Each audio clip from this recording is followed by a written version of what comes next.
Todos estamos vendo que nunca se falou tanto em transtornos mentais como hoje. Nunca se diagnosticou tanto. E, ao mesmo tempo, parece que temos cada vez mais a impressão de que há algo que falha aí, que rateia. A pergunta que eu quero fazer hoje não é se isso é bom ou ruim. A pergunta é: o que isso nos diz sobre o sistema de classificação dos diagnósticos psiquiátricos? E o que é, afinal, um diagnóstico psiquiátrico? O meu nome é Adriano Aguiar, eu sou psiquiatra. Eu já coordenei 2 programas de residência médica em psiquiatria e há mais de 20 anos eu me dedico à formação de psiquiatras e de outros profissionais de saúde mental. E esse canal é voltado para médicos, psicanalistas, profissionais da saúde mental que querem aprofundar sua prática clínica com rigor e de uma forma crítica e sem simplificações. E se você não é profissional, mas sente que o campo da saúde mental merece uma discussão mais profunda do que está aparecendo por aí nas redes,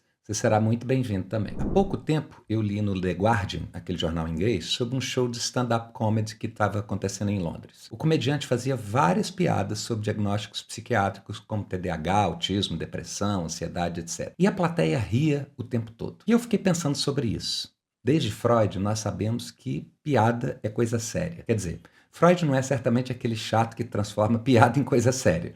Muito pelo contrário. Mas ele mostrou que as piadas dizem verdades muito contundentes sobre nós mesmos ou sobre a subjetividade da nossa época. Se a plateia riu, é porque todo mundo entendeu. Entendeu no sentido de conhecer os termos médicos, de conhecer os diagnósticos, mas também entendeu no sentido mais irônico. E a ironia tem sempre um quê de destituição. E se isso está acontecendo nos teatros de comédia, é óbvio que também está acontecendo na clínica. Eu recebo o tempo todo em meu consultório pessoas que já chegam sem acreditar muito nos diagnósticos. Pessoas que dizem: mas hoje em dia todo mundo acha que tem TDAH, autismo ou algum outro transtorno mental. Isso, obviamente, tem a ver com o que está acontecendo nas redes sociais. Fala-se tanto e de forma tão pouco sólida que as pessoas mais inteligentes já percebem que tem algo aí que não se sustenta. No TikTok, a hashtag do TDAH acumula mais de 20 bilhões de visualizações. Esses números são um fenômeno cultural de massa,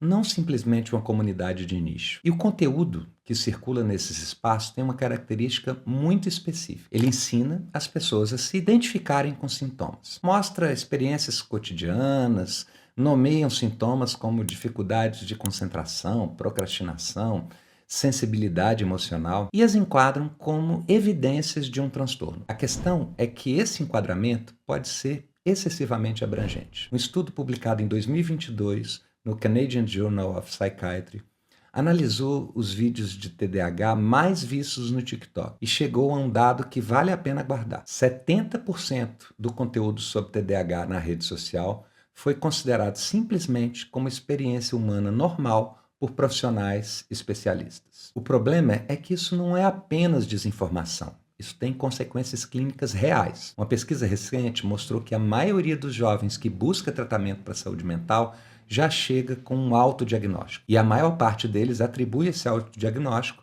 às redes sociais. Outro dado ainda mais revelador: 74% dos psiquiatras e psicólogos infantis consultados numa pesquisa relataram que frequentemente atendem pacientes que acreditam ter um diagnóstico por influência daquilo que viram online. Isso significa que o profissional de saúde mental está cada vez mais diante de um paciente que não chega com uma queixa aberta, chega com um discurso estruturado e demanda ao médico a autenticação de uma conclusão que ele, paciente, já traz no bolso. E aqui chegamos ao ponto que me parece mais importante e menos discutido. Em qualquer outra especialidade médica, o diagnóstico depende de dados que estão fora do discurso do paciente. O médico faz a anamnese, interpreta os sintomas presentes no que o paciente traz, mas sempre vai buscar a confirmação do diagnóstico em algo que está fora da narrativa do paciente e fora da interpretação subjetiva que o médico faz dessa narrativa. Se você vai num clínico, por exemplo, ele mede a sua pressão, ele pede um exame de imagem,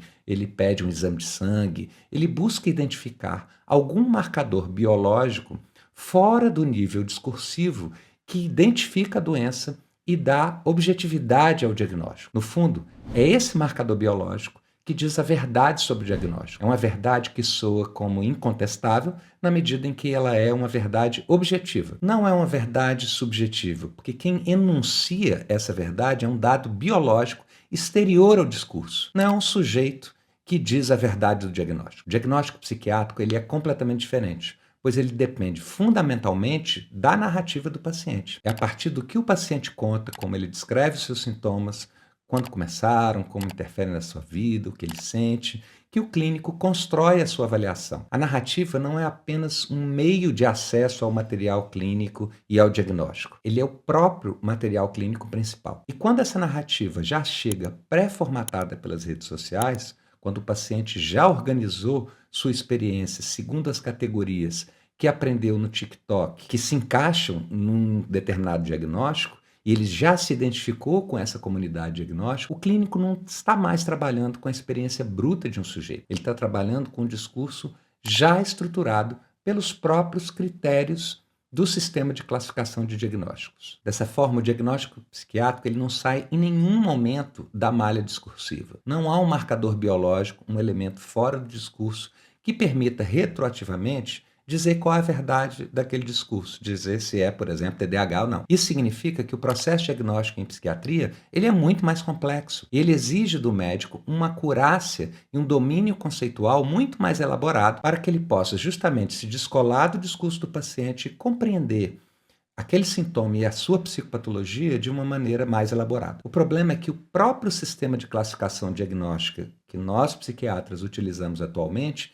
tende a nos deixar reféns no discurso trazido pelo paciente e amputa uma grande parte das ferramentas conceituais que poderiam nos dar uma compreensão mais ampliada da psicopatologia apresentada pelo paciente. Eu sei que parece muito radical isso que eu estou trazendo, mas eu me amparo em diversos psiquiatras internacionalmente reconhecidos que dizem a mesma coisa. Para citar apenas um exemplo ilustre, podemos mencionar a renomadíssima psiquiatra e neurocientista americana, doutora Nancy Andreessen, que foi editora-chefe do American Journal of Psychiatry por 20 anos e argumentou num artigo científico que a ascensão do DSM causou prejuízos enormes para a nossa capacidade de avaliação na medida em que os programas de treinamento de psiquiatras passaram a focar na memorização de checklists de sintomas ao invés do estudo das experiências psicopatológicas mais complexas. Esse é um problema muito sério porque depois de 2 ou 3 décadas, nós formamos uma geração inteira de psiquiatras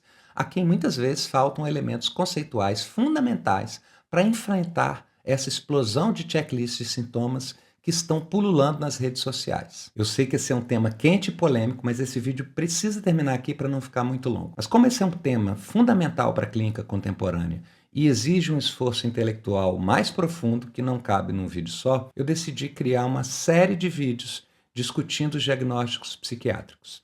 E se você se interessa por esse tema, eu recomendo que assista a todos eles e, se possível, na sequência certa. Eu já vou deixar o próximo aqui na descrição e aviso que ele tem um título bem provocador. Se chama assim, Os Professores de Psiquiatria Estão Ficando Loucos? Esse não é um título que eu tirei da minha cabeça. Ele é exatamente o título de um artigo do professor Morton Reiser, que foi publicado no American Journal of Psychiatry logo após o surgimento do sistema atual de classificação diagnóstica em psiquiatria. Ele descreve de uma forma muito perspicaz a mudança que ele começou a observar na forma como seus residentes atendiam os pacientes logo após começarem a utilizar esse novo sistema de classificação diagnóstica. Eu, se fosse você, não perdi esse vídeo de jeito nenhum. Um abraço e até lá.